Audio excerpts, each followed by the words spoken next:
This is Tom Dillon, the Lifetime Liberal, and today is Monday, February 13th, 2017. The title of this rant will be, "The Loser Has a New Sycophant Spouting Obvious Falsehoods," or as I would like to say, obvious lies. So let's see, there were 5 major shows yesterday on the networks. A guy by the name of Stephen Miller was on all of them. He's 31 years old. He's in the White House.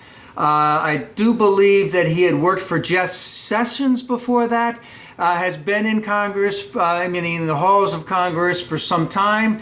So he knows what he's about. He has his shtick, and he's following, the Minority Administration line on all of this. And just to make a quick aside, remember, Paul Ryan, who is now about 46, 47, started in Congress at 21, 22, then got elected to Congress when he was 28 or something like that. And he knows the company line, so to speak. So this guy knows what's going on. So he's 31. He was approved to go on all of the major talk shows. Approved, meaning that those people in the White House who had put him on 5 talk shows in one day knew that he would not flub anything up. It's not like they put him on smaller shows with smaller audiences to see how it would work out. They knew they knew who he was, they knew he would do a great job. And one of the things we also know, you know about these shows, they know what the questions are going to be. No, they haven't talked to them and know the questions, but they know what's going on, what the topics are going to be, and they rehearse and they know exactly what they're going to say before they say it. As Lawrence O'Donnell said on one time, that he would call someone in to talk to him, and he knew exactly what his answers were going to be because he would only answer the questions to the answers that he was going to give answers to. Now, from a technical standpoint, there was only one person that Stephen Miller had an audience for, and that was for the loser-in-chief, Mr. Minority, who also tweeted that he approved of what Stephen Miller had to say. Now, I don't want to go into too much of the stuff, but Stephen Miller threw out some outrageous crap in all those talk shows yesterday. One of them was that the powers of the presidency will not be questioned.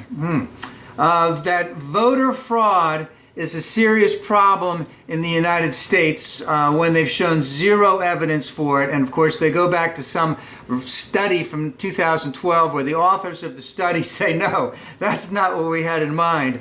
And I do believe he said something, or he said that the presidency is, and the president is 100% correct all the time. I think he said that about Sean Spicer too. He also said something that was very disconcerting about, we will soon see the power of this presidency. Kind of reminded me of the Star Wars thing where, we will soon see the power of the Death Star. And I think, Darth Vader said to Luke, you will see the power of the dark side, So this guy Miller, he's drunk the Kool-Aid of the dark side. He is a zealot. He firmly believes in this position. Now, when you send people out on these talk shows, there can be a certain reason is that you want to sort of make it look like you're a little bit more center leaning so that you don't look too outrageous out there. They didn't have that intention at all. So you can verifiably say that the ultra-conservative wing within the White House won that internal battle to send him out there. It kind of reminds me a little bit about when Ford was the president.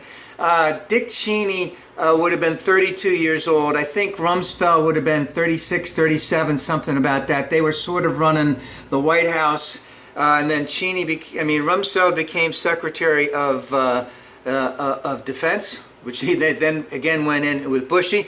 But I'm just going, let's see, if I was 64, I'm almost 64, so I would have been, if I was 64 in 74, then I would have been aboard 2010, 2011. I wouldn't have thought much of those guys. So I don't really think much of Miller. But the thing is, he's risen up the ranks fast. He's a zealot. He's very conservative. He knows his shtick inside and out. He had an audience of one.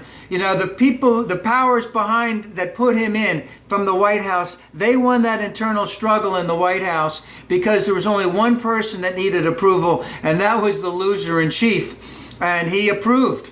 And that, to me, is extremely dangerous, because basically what they're saying is that we will not concede anything. This White House is going to go full board. Our boat is in the direction that we want it to go in. The rudder is locked. It can't be moved. This direction is, you know, we're going there. We're not conceding anything. And I think that that is a very, very dangerous signal that they sent out yesterday. Now, what I see, and I just want to go to one other quick thing. They knew their audience. I said it was an audience of one. But let's just remember, last week or early the week before, Kellyanne Conway went out and started talking about the Bowling Green massacre, which we all know never existed. She tried to say she made an innocent mistake, but she had said it on two separate occasions to two other people. I think it was Cosmopolitan magazine and then TMZ or something. But she said it 3 times. She said she made an innocent mistake on the one time that she got caught on it.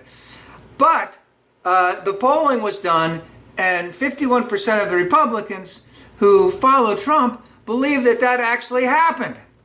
So they know that their audience, besides the audience of one, meaning Mr. Loser-in-Chief, they know that audience will follow them as deceitful as they will be.